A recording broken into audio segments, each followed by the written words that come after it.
Boa noite, amigos. Boa Boa noite, noite, tudo tudo jóia? Tudo bem? bom? Tô esperando o Jóia. pessoal entrar aqui para a gente iniciar. Prazer falar com vocês. Beleza, vou Obrigado pela mandar para a galera. oportunidade. Tá, tá bem? O Imagina. áudio tá bom? Tá Tá bom. bom? E o nosso aí, tá ok? O nosso tá Tá bom? ok. Visualização, tranquilo. Deixa eu puxar um pouco a luz pra cá, porque tá um pouco escuro, né? Tá. Vou mandar para a galera aqui. Deixa eu te falar. Minha visualização, tranquilo. Iluminação, tudo Tá, certo? Ótimo. Ótimo, tá obrigado. sim, a nossa. Tá tudo perfeito. Vou falar aqui com a galera, já chamo vocês, valeu? Beleza. Boa noite, pessoal. Cleiton falando novamente. Falando aqui da Zona Leste Paulista, mais um programa, o quinto programa aqui de educação financeira, nortear a educação financeira. Nós estamos esperando o pessoal acessar a nossa transmissão, mas é importante a gente relatar nessa noite que levar a educação financeira é um grande propósito de todos nós. Levar a educação financeira para a nossa comunidade, para os nossos bairros aqui carentes, bairros debilitados, e nesse momento de pandemia, é um grande compromisso nosso levar a educação financeira aqui para São Miguel, Guaianazes, Severino Matarazzo, cidades como Poá, Ferraz de Vasconcelos. Então, essa transmissão nós dedicamos a todos vocês, levando informações de verdadeira educação financeira. Nós temos um grande propósito aqui de trazer toda semana, toda sexta-feira, um grande profissional de educação financeira, como hoje o casal que nós estamos trazendo. E nós queremos convidar que vocês estejam assistindo o mês de maio. Fizemos uma programação com excelentes profissionais. Nós vamos divulgar isso aqui também nas nossas redes. E é importante a gente falar sobre isso. Estou esperando aqui o pessoal entrar. Temos o Grinaldo. Nós temos algumas pessoas entrando nesse momento. Lucas. Nosso querido Lucas também está entrando. Vamos começar um pouco. Vou ler um texto de educação financeira. Seremos sempre reféns das opiniões alheias enquanto não tivermos nosso pé de meia. Falta-nos educação financeira para tornar para tomar as rédeas da própria vida e desfrutar da verdadeira liberdade de financiar nossos mais íntimos desejos. Essa é uma frase que eu li essa semana da Grazi, não a nossa entrevistada, de outra. E a gente relata essa frase que é algo que se inteira a nossa realidade. A gente quer aproveitar esse momento de início também para falar aqui a nossa Graziele Santana, que esteve conosco a semana passada. Tanta Graziele que a gente se perde aqui. Ela respondeu todas as perguntas da última live e nós vamos disponibilizar para vocês até domingo, segundo ela, até às 17 horas e 59 minutos. Então, isso é importante. Há um nosso compromisso aí de estar disponibilizando isso para vocês. Começar falando de educação financeira, vamos começar nosso bate-papo aqui. Eu quero destacar que eu conheço esse casal aqui das pesquisas de educação financeira. Eu digo que são artigos que eu acabo lendo lá no jornal A Cidade, o jornal de Votuporanga. Vocês são de lá, né, meus amigos? Isso, naturais de lá. Hoje não moramos mais lá, mas é nossa cidade natal. Trabalham em Maringá, vou apresentar vocês. Tem alguns textos que eu tenho destacado, que eu gosto bastante. Inclusive, vou publicar depois quase que todos aí de vocês, aí uma tela. Fique à vontade. Eu gostei muito do Crise, que estão aproveitar para se organizar. Achei muito bacana. Vocês falam aí. Acho legal a coluna de vocês, a coluna Dinheiro a 2, muito bacana. Achei muito legal. Daí tem uma coisa desse texto que era aquela questão da estabilidade não existe. Você foca no segundo ponto, a questão da organização financeira, vocês focam, né? Ter um caixa, uma reserva de emergência, tudo a ver com os dias atuais. Também a questão de redução de custos. Gosto também gosto muito do artigo Precisamos Falar de Dinheiro, parabéns, show de bola. Tem também a autorresponsabilidade. Eu não sei, teve um texto que vocês escreveram que vocês falaram, eu anoto, mas eu tenho uma letra tão ruim, que diz já viu aquela história assim que você, com esse conhecimento não se vende. Além de não se vender, eu ponho uma letra tão ruim que depois eu não acho. Mas teve um artigo que vocês falam da questão da responsabilidade que é nossa mesmo. Eu não lembro qual foi. Mas vocês colocaram isso de uma forma bem incisiva. Você lembra qual foi o texto? Nossa, faz tempo esse. Faz tempo, né? Mas esse, depois se você relembrar, eu vou pesquisar aqui também. Se vocês relembrarem, eu quero publicar eles para vocês. Eu tô falando... eu lembro que fala assim, da realidade de trazer para nós o que é da nossa responsabilidade, né? Parar com essa ideia de terceirizar, né? Se minha vida financeira tá ruim, a culpa é do governo, é da crise, é da minha mãe que me ensinou de todo mundo, menos minha. Então, peraí. A pessoa faz negação, a culpa é minha, né? Se tá errado e por se tá ruim agora é porque eu fiz escolhas erradas. E aí o primeiro passo para começar a organizar a sua vida financeira é entender isso, né? Se você não trouxer para sua responsabilidade, não vai adiantar nada. E outra, qualquer responsabilidade é nossa, né? A aceitação é o primeiro passo. É verdade. Amigos, estou falando do tema Educação Financeira para Crianças, Adolescentes e Jovens, com o jovem casal Evandro Valireto e Graziele Delgado. Eu tinha colocado equivocadamente que você era enfermeiro. Ia fazer uma piadinha, mas é farmacêutico, né, Evandro? Sim. E vocês vão falar mais de vocês aí. E você é professora de matemática. Eu sei que vocês lidam mais com crianças, jovens e adolescentes, mas eu fiquei pensando se vocês estivessem lidando com adultos, é o ideal. Uma professora de matemática faz os cálculos e o outro já está com remédio no caboclo, né? Então, é o casal perfeito. Mas eu quero que vocês se apresentem. Vocês são de Maringá, onde vocês trabalham aí. Vocês são proprietários da Happy Money, né? Fala do trabalho de vocês para o pessoal que está aqui com a gente, o pessoal que está adentrando. Por favor, boa noite. Boa noite. Boa noite a todos. Quer começar? Eu começo. Bom, como o Cleito já introduziu, eu sou farmacêutico de origem, né? Formação. Há mais ou menos um pouco mais de 4 anos atrás, a gente começou a estudar finanças para a gente mesmo, para nós.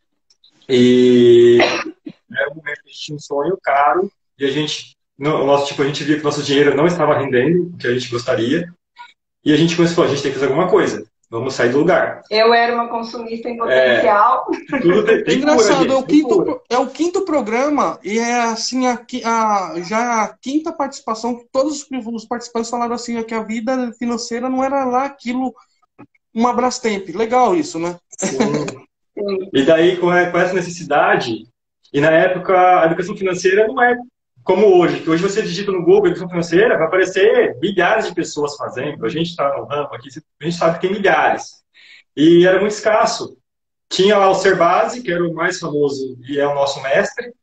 Tinha na Telecur, estava começando. Mas né? o Serbase, ele só foi ficando famoso porque ele começou a ir na Fátima Bernardes. Quando a gente comprava livro dele, ninguém sabia quem era o cara. Na Telecur tinha 2.000 seguidores no YouTube. Tipo, era muito... e a gente sempre foi muito autodidata. Então a gente comprava livros e a gente foi estudando durante todo esse tempo. E aí começou a gente se interessar mais, porque os nossos familiares, amigos, a gente começou a fazer tipo uma consultoria.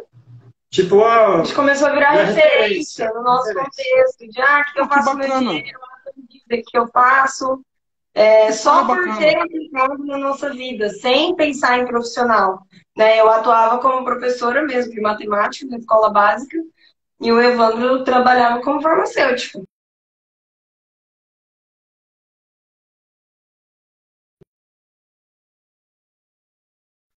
Né? E eu falei, a santa educação financeira uniu o casal, né? Olha, o tanto que eu gastava de dinheiro, se não fosse educação financeira, eu não sei mais, a gente seria um casal. E daí eu acabava de contar rapidinho aqui. Eu fiz um curso de finanças na Universidade de Michigan, online. A gente fez o curso Serbase, curso bem bacana. e bastante estudo. Hoje eu sou investidor na Bolsa de Valores, a Grazi também é. E hoje a gente fundou a REP, somos sócios da REP Money, que é uma empresa voltada à educação financeira para jovens e adolescentes. É uma escola de educação financeira, tem um propósito muito diferente do mercado. Tem cursos online, eu estava olhando, é perfeito, né? Tem cursos online, fala aí. Eu sou professora de matemática de formação, tenho mestrado em educação e especialização em finanças pela PUC, né, do Rio Grande do Sul. E como o Evandro falou, durante esse tempo todo eu não tinha a especialização, mas a gente estava sempre buscando por cursos, né? O curso do Serbase, cursos de outras universidades, cursos que nos dessem bagagem, né?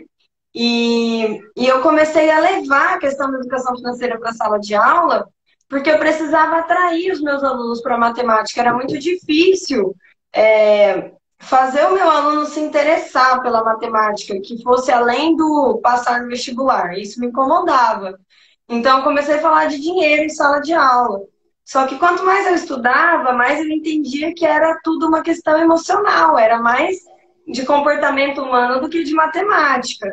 E aí eu fui meio que abrindo mão disso na matemática, porque o impacto que causava na vida dos meus alunos e nas famílias dos meus alunos era muito grande, né? Eu comecei a receber feedback dos pais, né? Que, meu filho me deu bronca, disse que não é para eu gastar em tal coisa, né? Então isso começou a chegar nas famílias. E aí, a partir de uma demissão, que eu fui demitida da escola que eu atuava como professora de matemática, mas já tinha aí toda uma bagagem de 3 anos atuando com educação financeira para eles, a gente achou que era a oportunidade de abrir uma escola de educação financeira voltada para adolescentes, já que eu já tinha essa experiência e que no contexto estava todo mundo falando para adultos, né? Mas aí a gente, pela experiência que eu já tinha em sala de aula, quis focar nos adolescentes e nos pais, né? Porque não tem como focar na criança e no adolescente e deixar esse pai de lado. Então, na verdade, o nosso foco hoje é a família. É o adolescente que recebe a primeira orientação, mas a gente faz toda uma reunião com os pais, a gente fala sobre mesada para esses pais, como lidar com o aprendizado que o filho vai trazer para casa, né? Então, até porque os pais não tiveram, né, educação financeira, então nós temos meio que abraçar a família. Oh, perfeito. Legal esse conceito de família.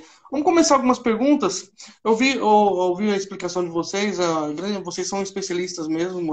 Claro que vocês trabalham com crianças, mas adolescentes e jovens talvez tenha sido o foco de vocês. É isso mesmo? Isso. Primeiro porque eu sempre fui professora de adolescentes, né? Eu sempre peguei da faixa etária de 12 anos em diante os alunos, né? Então, a linguagem que eu tenho, a forma da explicação, ela não é tão infantil, ela é mais voltada para o público adolescente, que tem uma linguagem própria, tem um jeitão próprio de falar com eles, né? Tá.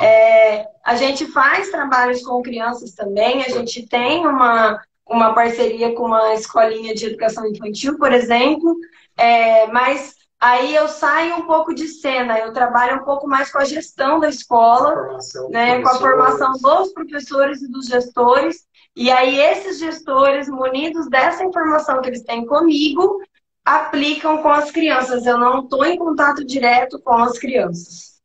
Eu tenho 2 perguntas. Tem idade para começar a falar de educação financeira? E tem uma outra pergunta que surgiu aqui agora. Quanto aos professores, você falou de capacitação. Eu tenho percebido que alguns professores, alguns criaram o dilema, eles criaram uma lenda que educação financeira só pode ser relatada em matemática. Eu tenho, aqui em São Paulo tem muita gente assim. Mas eu queria que vocês falassem da idade e se vocês percebem aí nos treinamentos com os professores de vocês, se tem essa resistência ainda. Até tem uma dificuldade hoje, né? Do início, é um erro achar que a criança tem que estar alfabetizada para começar, né? Não, você começa ensinando a fazer boas escolhas desde sempre, né? Desde que a criança... Uma coisa que os pais fazem de errado e que eu sempre comento nas minhas palestras o pai acaba adiantando o consumismo que vai ser natural na criança. A criança vai pedir para experimentar e vai pedir para comprar, mas a ânsia do dar presente, agora se comemora o mêsversário, não é nem o aniversário mais, é todo mês a criança tem bolo, todo mês. Então, o pai acaba adiantando na criança um desejo de consumir que iria vir naturalmente, mas agora ele é muito mais intenso e começa muito mais precoce.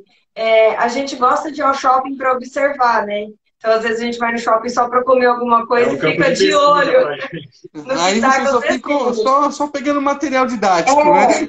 E é uma coisa muito engraçada, porque eu me lembro que quando eu era criança, eu odiava ganhar roupa. Meu negócio era brinquedo, se alguma tia, alguém chegasse com roupa, nossa, eu ficava muito brava, porque eu queria brinquedo. E hoje a gente já observa as crianças paradas na vitrine de roupa, a criança parada olhando tênis.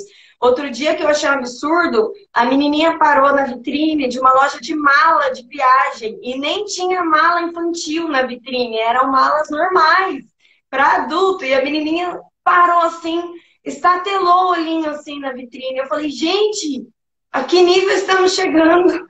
Aí é causa e consequência, né? Esses pequenos atos, né? Desde criancinha, a criancinha vai entendendo, opa, sempre vai ter, vai acostumando e cria um consumidor. Que quando chega na adolescência, na vida adulta, criou o seu monstrinho. O Gustavo Carvalho fala, pais consumistas criam filhos consumistas, né? E essa coisa também, toda vez que sair de casa, compra uma coisinha, nem que for de R$2 para dar, também está ensinando um hábito de consumo. Mesmo que o valor ali não seja significativo, você está ensinando que toda vez que sair de casa vai ganhar alguma coisa, né? Então, a criança ela não pode ter essa expectativa de compra. De toda vez que for sair, de toda vez que for em algum lugar, comprar alguma coisa, poder pedir alguma coisa. O presente do aniversário do Natal perdeu a graça. Né? É aquele presente que ela brinca 2, 3 vezes e larga de lado, porque daqui a pouco vai ganhar outro e é um ciclo sem fim, né? Aí de maneira de como agir, né? Então fazer escolhas.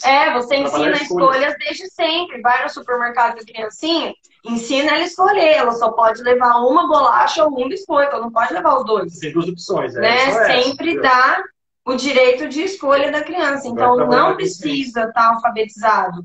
Você começa a introduzir esses conceitos de esperar pelo presente, de ter paciência e de fazer boas escolhas desde sempre. E quanto aos professores, né? Eu vejo como uma própria falha da BNCC, Cleiton.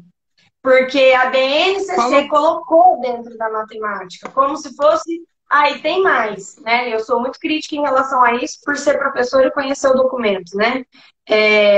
Além de ter colocado dentro da educação, dentro da matemática, praticamente reduziu ao que os adolescentes já tinham na grade. Cálculo de juros simples e composto, porcentagem, isso tudo já tinha na grade antes da educação financeira entrar. Então, na verdade, ela adicionou ali detalhes que nem são tão significativos assim, né? Então, é uma crítica que eu tenho. O professor de matemática não vai dar conta. O professor de matemática já tem uma demanda de conteúdo que cai no vestibular e tem que ser cumprido, que ela é muito extensa e muito pesada, tá? E eu não acho que os professores vão dar conta. Hoje eu enxergo uma possibilidade de inserir num contraturno, né, com um professor específico, porque abrir mão da aula de matemática dentro de todos os conteúdos propostos da matemática para inserir educação financeira, mas tinha que estar... Mas a educação financeira é comportamental, não é matemática. Não adianta ensinar a criança a calcular juros e não ensinar a criança que não é o momento de comprar, né, que ela precisaria esperar um pouquinho, né? Então não adianta, a gente precisa falar da psicologia econômica. É engraçado, quando a gente vai fazer palestra, quando a gente vai fazer palestra, isso que acontece com vocês, alguém vai falar assim, já vem alguém chato que vai falar sobre cálculo, né?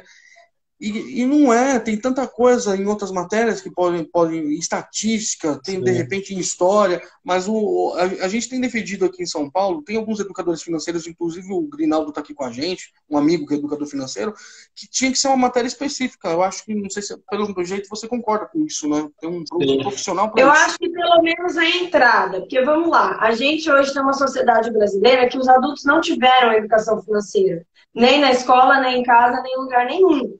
Por quê? Porque a gente vem de uma economia frágil, de um país subdesenvolvido, que só teve uma consolidação um pouco maior depois da década de 90.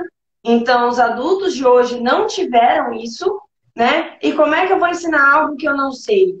Então, até que seja feita toda essa formação dos profissionais que hoje estão atuando, ela é extremamente necessário que entre. Eu acho que a forma mais fácil de entrar nesse momento é num contraturno, né? Enquanto se faz essa formação aprofundada, porque também não é uma formação de um dia, como tem vários, né? Tem vários estados oferecendo uma formação de um dia, 2 dias.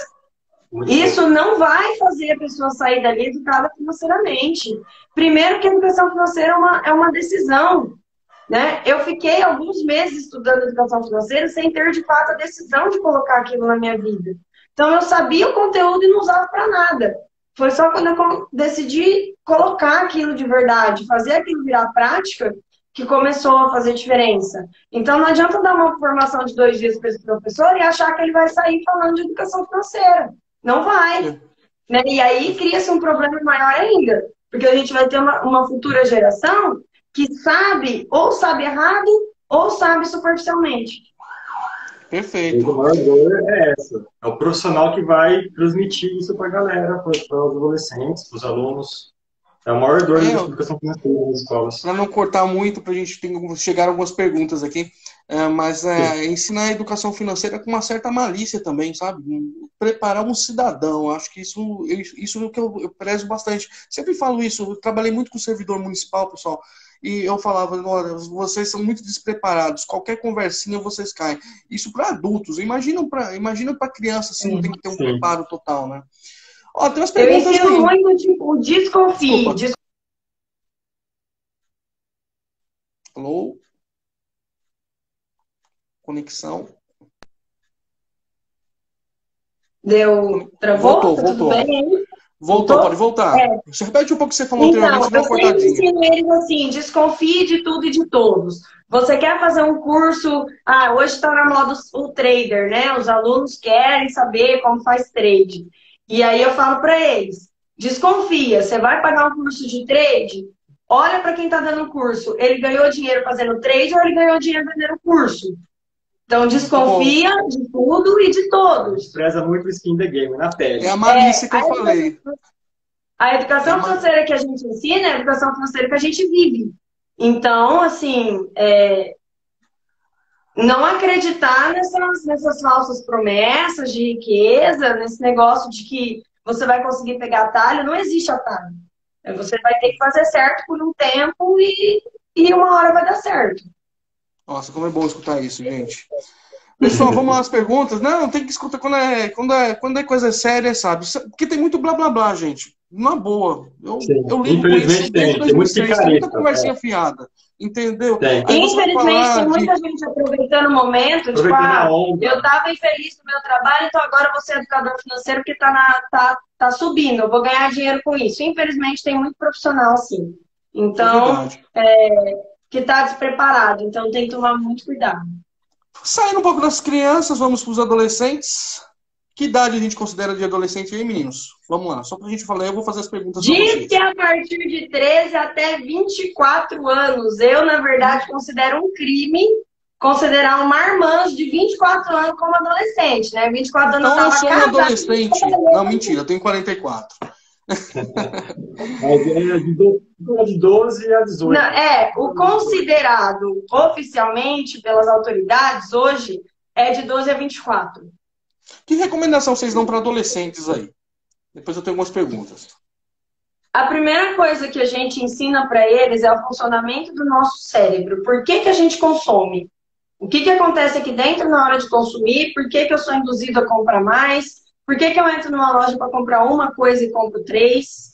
Né? Então, fazer eles entenderem que eles estão inseridos em uma cultura de consumo e eles são bombardeados o tempo todo com o consumo. né? No Instagram, né? Eles que são uma galerinha aí da rede social, bem intensa, né? Então, no Instagram eles são bombardeados pelo consumo o tempo todo, na rua eles são bombardeados pelo consumo o tempo todo. E eles têm um sentimento muito intenso de pertencer ao grupo, né? E aí não só no consumo, né? Em várias outras coisas, mas o adolescente ele tem essa necessidade de estar com o amigo, de se sentir parte daquela tribo, né? E aí, se ele está numa tribo de que consome, ele automaticamente vai consumir também, sem nem saber por quê, né? Então, o primeiro passo, o primeiro módulo do nosso curso é trazer essa consciência. Espera aí, que cultura é essa que você vive? Né? Vamos olhar para os feriados no Brasil. Quantos desses feriados são comerciais? Né? Então, a gente joga uma verdade meio na cara assim mesmo, para fazer eles serem impactados e refletirem. Será que Dia das Mães é dia de dar presente? Ou é dia de passar com a mãe, fazer um café da manhã especial? Né? Então, a gente vai abordando primeiro toda a questão psicológica. Então, é trabalhar valores. Valores, não... A gente trabalha valores, autoconhecimento, quais são os seus sonhos. Então, a gente ensina eles a montarem um orçamento priorizando os sonhos. Então, primeiro eu vou olhar para quanto eu tenho que guardar para os meus sonhos. Depois eu vou olhar para o que eu vou gastar nas outras coisas, né? Então, é ensinar valores. A gente vê que é um público que está bastante sedento, que é uma demanda por esses valores humanos, que hoje, infelizmente, a correria do dia a dia tira os pais de casa, né? Os filhos acabam ficando a maior parte do tempo na escola, né? Então, ali nem sempre eles vão receber todos os valores, todas as orientações que os pais dariam e não conseguem na correria.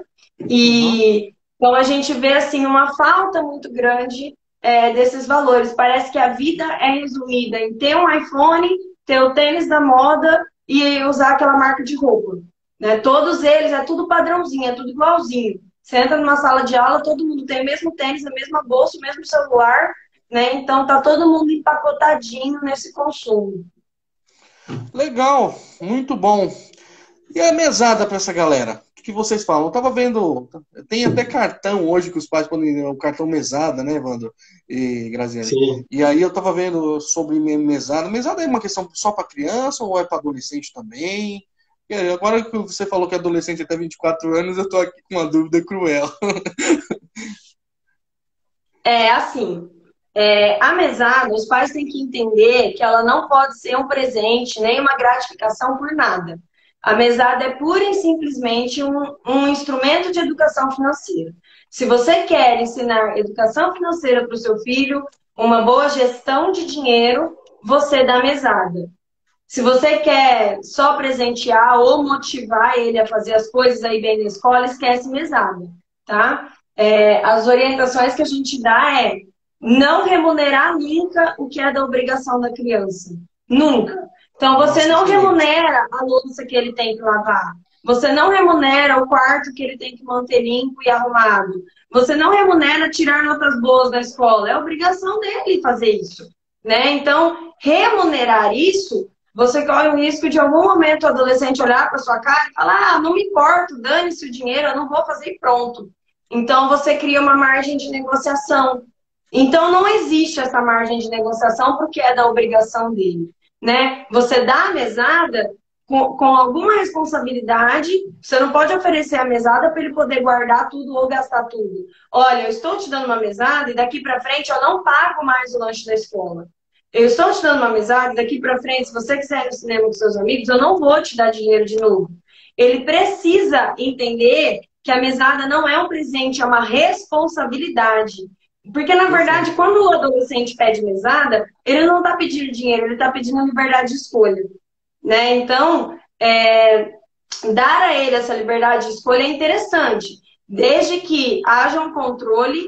Não, eu estou te dando mesada, mas eu quero saber quanto você guardou, na onde você gastou, quanto você está gastando por semana, né? Então, aí sim. Mas remunerar por coisas que já é da obrigação dele, como eu vejo os pais fazendo muito, eu remunero porque está lavando a louça, eu remunero porque está arrumando a cama, é muito, muito errado. Tem que se evitar. A gente remunera pelo extra, Cleiton. Ah, ele ajudou a lavar o carro no final de semana. Poxa, era um extra, a gente não estava esperando. Então eu posso dar um bônus. Ah, ele, além de ir bem na escola, ele tirou a média 9 o ano inteiro. Juntando todos os bimestres, ele tirou 9 em tudo. Poxa, então ele excedeu as expectativas, aí eu dou um bônus.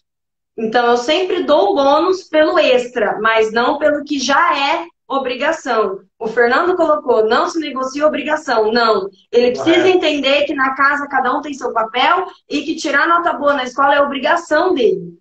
Fernando é o que fica aprontando as perguntas aqui, viu? É o homem polêmico dessa equipe aqui. Cuidado com ele. Ele está começando só. Cuidado com esse rapaz. E daí quando começar, né? É a pergunta. Depende da maturidade. Depende da maturidade da criança. Por exemplo, a nossa afilhadinha, ela nem sabe muito matemática ainda. Ela não sabe totalmente a matemática. Mas a mãe deu um pote transparente em que vai alimentando aquele potinho com dinheiro. E ali ela já entendeu que se ela quiser comprar um presente de Natal melhor, ela vai ter que juntar. Né? Então ela já entendeu. Criança tem uma relação de quantidade, não de valor. Por exemplo, eu pego 4 moedas de 25 centavos e uma moeda de 1. Ela vai nos 25 centavos, é isso mesmo? Por exemplo, ela pode te pedir um brinquedo, um sorvete. Aí você vai falar, não, então vamos pegar do seu cofrinho? É capaz dela até desistir, porque ela é tão apegada naquela quantidade que tem ali, que ela fala, não, mamãe, não quero mais, passou. Né? Então é interessante, mas assim, cuidar com as quantidades, né? Conforme a criança cresce, o adolescente vai crescendo, ele vai ganhando mais responsabilidade e essa quantia também vai aumentando, né? Mas é interessante começar a dar essas moedinhas desde pequeno e criar essa noção de quantidade e de escassez, porque aí a criança entende que é um recurso que acaba, né? Não é infinito como no cartão de crédito, ele acaba, né? Então é bem interessante. Vamos lá, o tempo aqui vai, o papo bom é assim. Tem algumas perguntas em relação aos pais. Uma pergunta, vou fazer todas de uma vez que eu acho que vai ajudar no raciocínio. Qual a maior dificuldade dos pais com os adolescentes? Daí tem uma segunda pergunta. É a idade mais complexa mesmo para explicar sobre o dinheiro? É a adolescência? Aí tem uma outra pergunta. É a idade mais complexa ou os pais não estão preparados? Interessante isso. Tá. O que a gente fala aí dessa relação? Eu acho que é a idade mais complexa porque os pais hoje deixam para ensinar as coisas na adolescência. E aí você já tem ali uma pessoinha, um ser humaninho, né? Que ele já vem de uma vivência que ele nunca foi obrigado a nada, que ele sempre teve tudo que ele quis. E aí, de repente, na adolescência, o pai tenta segurar. Não vai segurar mais. A adolescência ela é uma transição de fases. Essa criança ela precisa estar desde cedo em contato com os valores, com a questão do dinheiro ser escasso, com a questão do cartão de crédito não ser infinito. E, infelizmente, os próprios pais passam essa ideia para os filhos. Por quê? Porque quando não tem dinheiro, eu passo cartão. Né? Então, eu acho que sim, há um despreparo dos pais para lidar com a educação financeira, e não só dos adolescentes, das crianças também. Então, é um despreparo. Tanto é que, para começar o nosso curso, eu faço uma reunião de alinhamento com os pais. Porque, senão, quando eu chegar, o adolescente vai chegar em casa falando alguma coisa e o pai, de repente, vai rebater, e é uma aula minha que foi embora, porque uma coisa que o pai rebateu destruiu o que eu construí. Então, a primeira coisa que eu faço é um alinhamento com os pais, né? E daí já entra uma questão cultural dos adultos, e esses pais parece que dão um trabalhinho para vocês, não? Esses pais... eu acho que dar trabalho é uma palavra muito forte. Eu acho que a gente entende que eles vêm de uma geração que não teve, né? Então, a gente, enquanto educador, a gente tem que estar super de coração aberto para entender que não teve para entender que às vezes o pai vai aprender ali junto com a criança no curso e a gente abraçar isso da forma mais carinhosa que a gente puder e ensinar também esse pai. O jogador do pai que procura a gente, ele fala, vou colocar meu filho para fazer, mas eu quero um curso para mim também, porque eu não sei como é uma dor do pai. Não, tem então, curso para mim?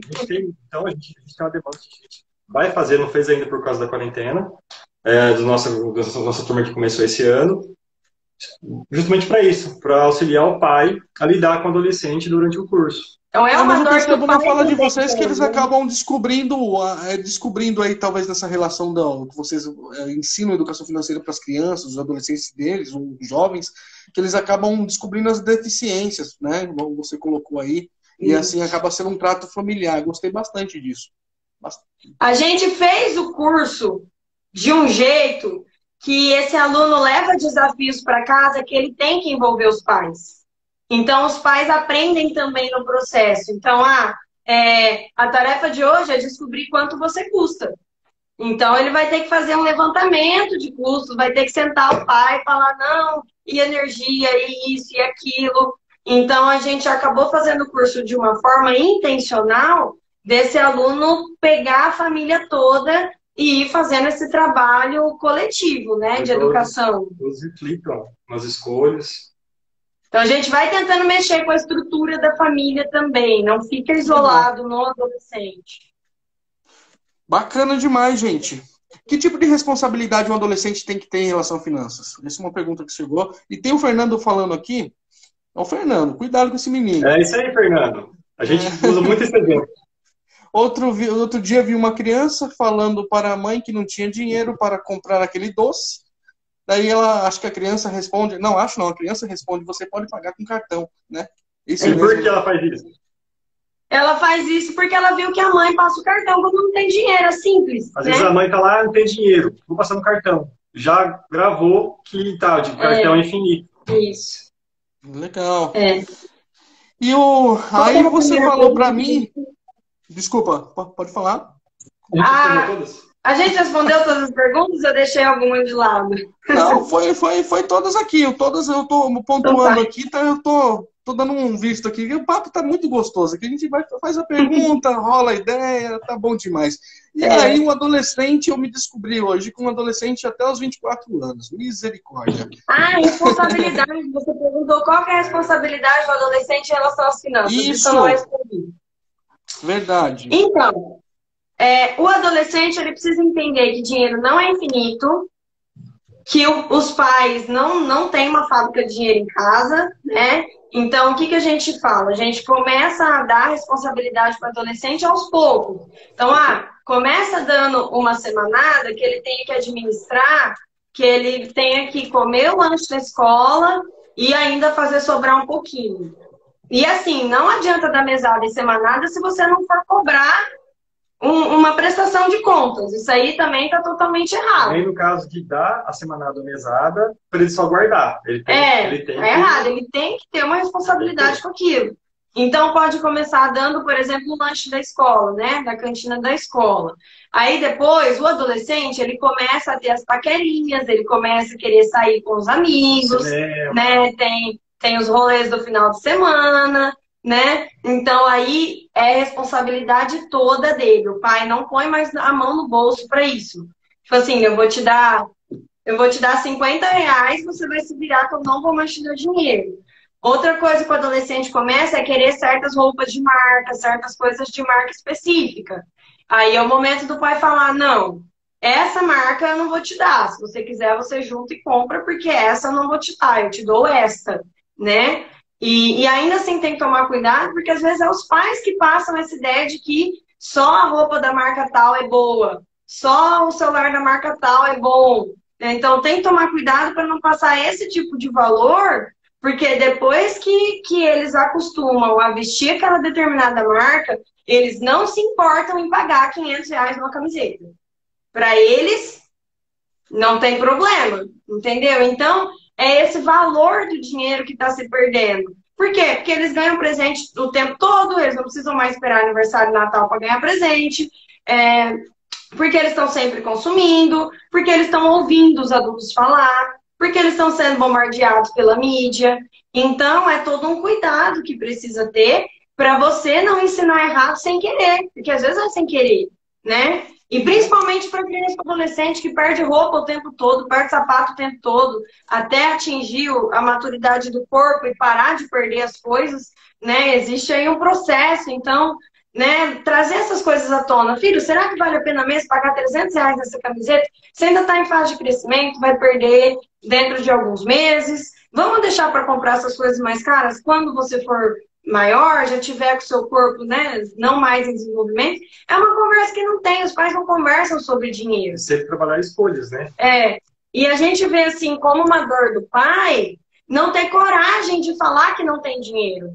O pai se mata, a gente atendeu muita consultoria já, que os pais estavam ferrados financeiramente, e as crianças e os adolescentes, os filhos estavam consumindo como se não tivesse acontecendo nada. Ah, não, meu filho não pode saber que a gente está ferrado assim, né? A gente tem que dar um jeito entre nós.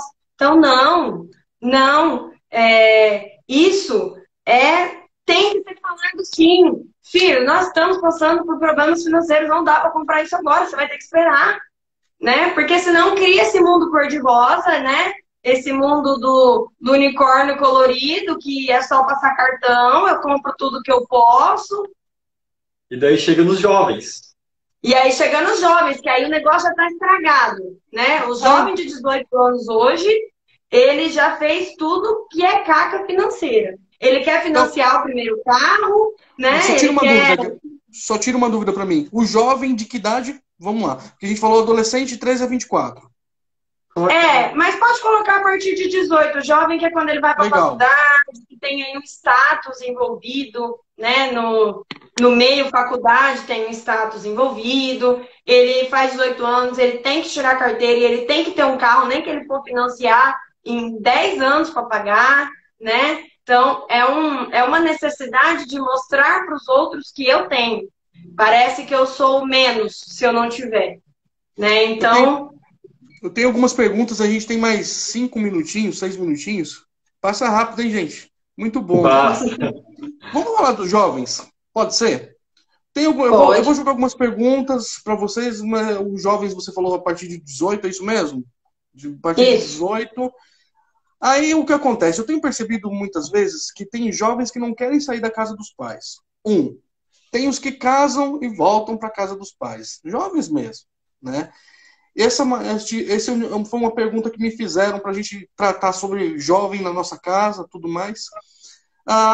Que tipo de contribuição a gente tem que exigir hoje? A pessoa é solteira e que tipo de contribuição ele tem que fazer com a família? Ele não é casado, ele está lá com seu pai, sua mãe. Hoje eles me perguntaram para vocês me ajudarem nessa resposta. E é isso, vamos falar desse jovem aí. Eu me assustei com adolescente, hein, gente? Na boa. A idade me deixou perplexo aqui.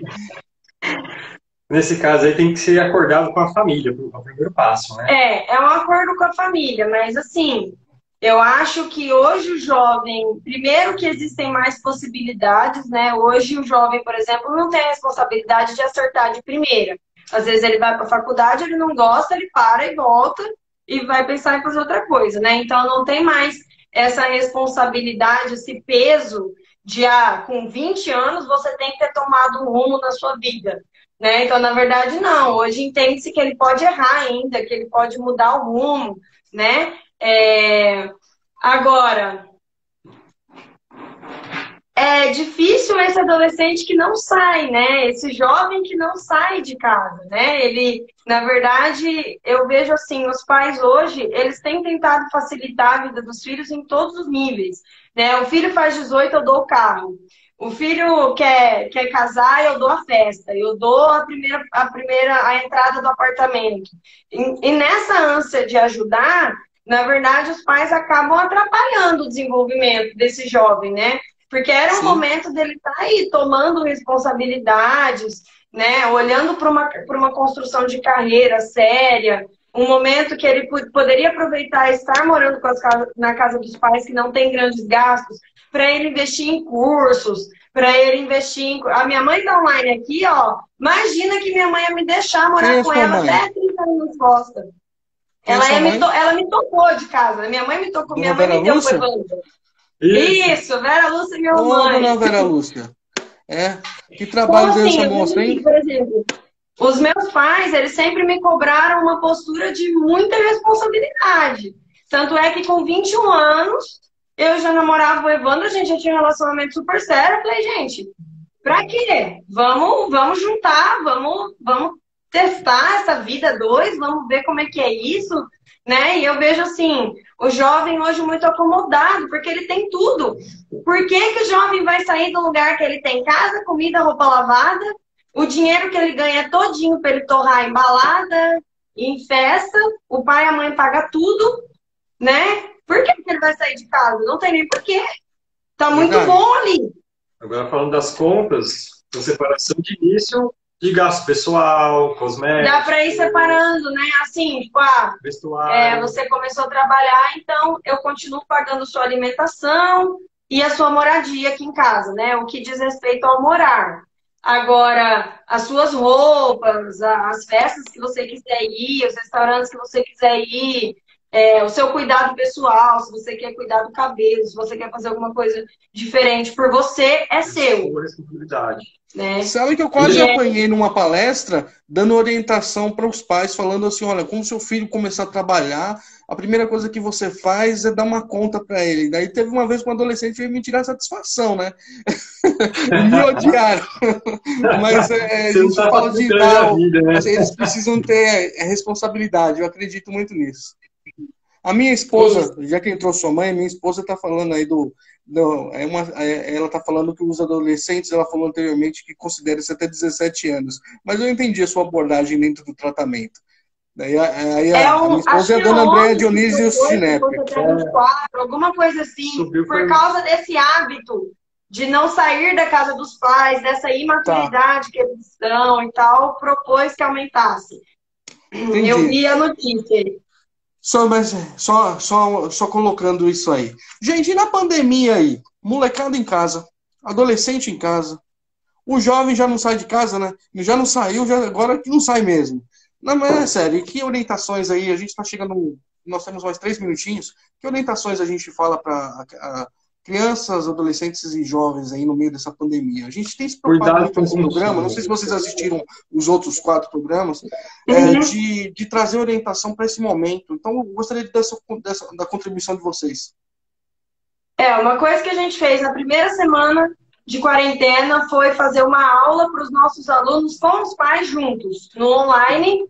A gente juntou todo mundo na aula para falar para o adolescente qual era a responsabilidade dele no meio disso tudo, né? Então, primeiro, consumo. Não dá para esse adolescente continuar consumindo como se tivesse tudo bem, né? Eu tô em casa, então ao invés de eu ir na padaria que eu ia todo dia, eu vou pedir para a padaria vir em casa entregar, né? Então a gente chamou bastante atenção sobre esse delivery, né? Já que foi a única forma das empresas sobreviverem foi o delivery, então tudo estava entregando.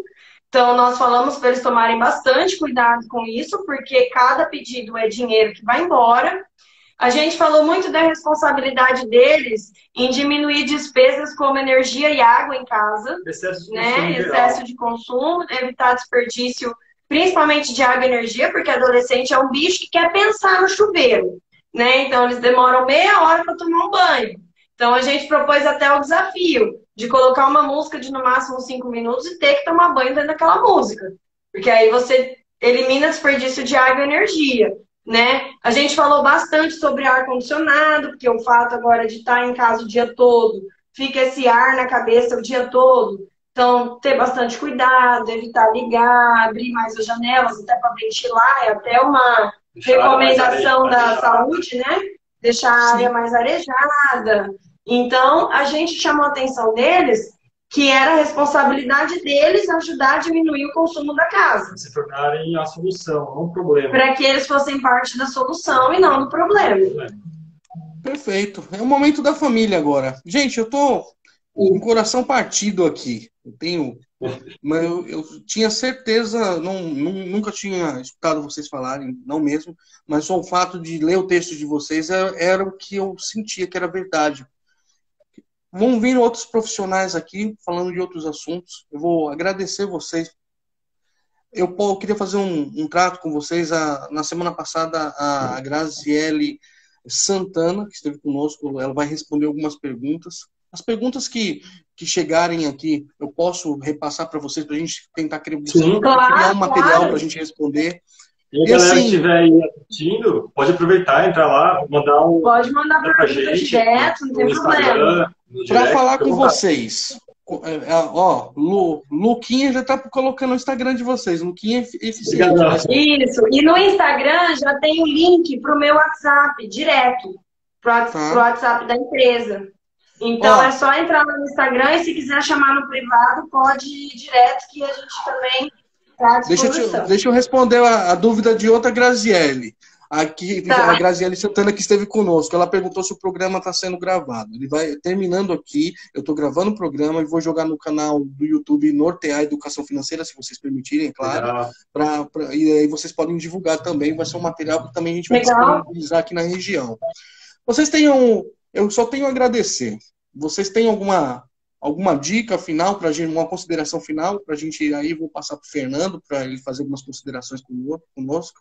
Vocês têm alguma consideração final? Muito obrigado, viu? Imagina, a gente agradece. Eu acho que, falando de adolescente, para pais, parem de proteger tanto os seus filhos. Eles precisam ter autonomia em relação ao dinheiro. Eles precisam saber que é escasso, que precisa ter uma gestão adequada, né? Quanto mais você colocar na redoma e proteger, e não falar que está passando por problema financeiro, e não abrir que aquele mês é um mês que precisa reduzir gasto, né? A família não é um time. Ou todo mundo ganha junto, ou todo mundo perde junto. Não tem como os pais segurarem a barra de um gasto alto e o filho continuar consumindo como se não houvesse amanhã. Então, chame todo mundo para ser a solução do problema. Não protejam tanto, eles precisam viver, eles precisam se frustrar, eles precisam passar pela dor de não poder comprar aquilo naquele momento. Isso é necessário e é importante. Então, protejam menos, deixa que eles vivam e criem essa autonomia. Gente, obrigado. Eu vou encerrar com vocês, depois eu volto a ligar para vocês para agradecer. Muito obrigado, prazer. Vocês vão voltar outras vezes. Posso pedir uma coisa? Vocês podem colocar um comentário do que foi a live para vocês, o que foi a sensação que vocês tiveram. Vocês podem digitar isso para a gente, para eu ler daqui a pouquinho, pessoal? Pode ser? Abraço, tudo de bom. Tchau, tchau. Tchau, tchau. Muito bem. Vamos. Senhor Fernando, chegando aqui na área, senhor Fernando Ribeiro, nosso convidado, nosso comentarista. O haste do Fernando Ribeiro.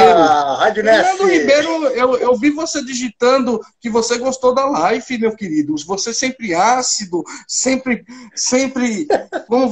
duro com suas palavras. Encrenqueiro com o rapaz do Playmobil. Não, fala, eu sou Fernando, pai, cara. boa noite, vai querido. falar de criança, eu dou a baixada. Eu sou pai, isso é louco. Gostou? Muito Gostou bom, que cara. O Evandro e a Graziele falaram? Muito bom. Quem gostou, dá uma curtida aí. Quem tá aí ao vivo? Eu achei legal, muito legal. O que ela trouxe aí foi uma realidade realmente preocupante, né, o Cleiton? Porque, na verdade... Legal, eu vou ler a frase deles, rapidinho. Muito bacana, eles colocaram muito bacana, adoramos participar. É sempre uma honra compartilhar conhecimento e ajudar cada vez mais as pessoas. Agradecemos vocês. Que legal. Muito legal, muito legal. Fala, eu Fernando. vejo que tem um leque muito grande, né, Cleiton? Porque você vai trabalhar a criança, você vai trabalhar a escola, mas ao mesmo tempo você vai ter que trabalhar a cultura e os hábitos dos pais também, né? Então veja como é um trabalho aí que vai demandar muita mão de obra. Eu estava ouvindo vocês comentarem aí, e principalmente o fato dos professores não estarem preparados, né? Porque como é que um professor vai tentar passar uma informação quando ele não vivencia aquilo, né? Não é uma aplicabilidade que você tem que trazer, né? Na verdade. Então é diferente de você estar falando sobre história, sobre português, sobre matemática. Você tem que trazer para a vida e uma matéria em que o professor tem que tomar conhecimento. Mas aí eu acho que para ele ficaria mais fácil e didático se ele vivenciasse aquilo, né? Não se ele simplesmente pegasse e olhasse para aquilo. Porque eu volto naquela tecla que eu questionei uma vez, né? Porque o conhecimento sem a prática não funciona, você concorda? Porque Sim, você senão nós falou, teríamos ontem o aí... senhor estava fazendo uma live falando de propósito e vontade, né? Tem a ver também isso. O senhor estava Então, muito nervoso, mas estava certo, estava correto. mas o que acontece, cara? As pessoas têm que ter isso aí, né? Então, para quem é pai também, né? Já que o assunto é pai, é um assunto que, particularmente, eu tenho duas filhas, e é uma coisa que leva muita gente a pensar, a mudar de ideia. Quando você é pai, você muda muita coisa na sua cabeça. Mexe com muita Perfeito. coisa, né? Então, por exemplo, quando eu fui pai, que tive minha primeira... Alô, Fernando? Fernando desconectou. Quem está ao vivo aí? O pessoal da Happy Money, Evandro e Graziele. Cortou, continua. Estou aqui. Então, para os pais que estão nos assistindo, que vão nos assistir, eu não sei a vivência deles, mas a minha foi o quê? A minha ideia de ser pai seria ter só uma, né? Planejamos tudo, fizemos uma programação para ter uma filha. Beleza, veio. Aí, como bênção, veio a segunda também. Mas, cara, deu aquela bagunçada, balançada na cabeça. Porque realmente você não espera, né? Quando você planeja uma coisa que vem uma gravidez, te pega de surpresa. E aí você tem que ter esse planejamento todo aí, que senão baqueia mesmo. Né? Vai Entendi. baquear muito. Mas foi legal essa live, né, meu querido? Eu agradeço o Evandro, a Graziele, Foi foi ótimo. formidável. Eu achei muito legal a sacada que ela falou, que eu até anotei aqui, que não se negocia obrigação, quando vocês estavam falando sobre a questão da mesada. Pô, achei fantástico, porque muita gente troca, né? Muita gente Sim, troca. Olha, se não fizer, vou descontar da mesada. Ah, se não fizer isso, vai ficar sem mesada. Aí a pessoa parece que já entra naquela obrigação do trabalho, né? De ter que conciliar sim. o trabalho com uma obrigação. E aí é difícil, realmente eu concordo com ela. Obrigação é obrigação, né? Não se Fernando, negocia. sabe que eu tenho sentido aí no bate-papo com o pessoal que a gente acaba vivendo um momento aí das nossas lives, estão se complementando. Da Graziele, da Graziele Santana para agora para a Graziele Delgado e o Evandro, elas estão sempre se complementando os assuntos e vem mais coisas boas. Você percebeu, Fernando? A agenda de maio tá fenomenal, não tá não? Tá ótima, cara, tá ótimo. Eu tô ansioso aí para ver o pessoal que vai fazer. Olha lá, ela tá colocando aqui, ó, o valor que trabalhamos muito. É a satisfação, né, Graziele, de você estar realmente impactando. Eu penso assim, né? Você impactar e poder proporcionar melhores condições, proporcionar muitas vezes esperança para a família, Sim. né? Eu acredito que vocês devam ter aí depoimentos fantásticos sobre mudanças que houveram na família. E isso, com certeza, a gente sabe, né, Cleito? Você também, eu já passei por isso. São situações em que a pessoa realmente muda, né? Ela causa uma esperança, uma expectativa maior que Um ela não minutinho, tinha. E Fernando. muitas vezes ela não tinha, Verdade. não é? Fernando, eu quero te agradecer. A semana que vem a gente vai fazer você vai fazer uma live aí com a gente falando sobre propósito e vontade, é isso mesmo? A gente É vai isso fazer aí, cara. tem o pessoal que vai vir, o Thiago Martelo vai falar a próxima semana sobre a profissão de educador financeiro. Tem no dia 8 a Adriana. Tem no dia 15, me ajuda aí. Dia 15 é o João da Bengasto. É dia Deixa eu olhar 22 aqui. depois. Dia 22 Deixa eu nós já olhar a temos nossa o agenda. Evandro. Agora ó, duas Grazieles, agora vem dois Evandro Evandro. Melo, dia 22, Evandro Melo. E Isso. aí, E dia por vinte e último, um, na sexta-feira, a professora Valéria, né? Então, olha Valéria só, com Miguel. temas diferentes, isso é muito bacana. A gente quer agradecer a todos que estão participando. Grinaldo, no final desse programa a gente eu vou agradecer aos que participaram hoje, mas a todos que participaram já vai para um mês a gente fazendo esse trabalho. Tomara que a gente consiga. Eu relato que a intenção desse trabalho é trazer sempre educadores financeiros. Daí uma pessoa outro dia falou assim, mas são concorrentes, você não pode trazer concorrentes. Não existe concorrente. Existem profissionais de uma mesma área que estão a fim de compartilhar. E a sociedade, principalmente pensando na nossa comunidade aqui, São Miguel, Itaquera, né Fernando?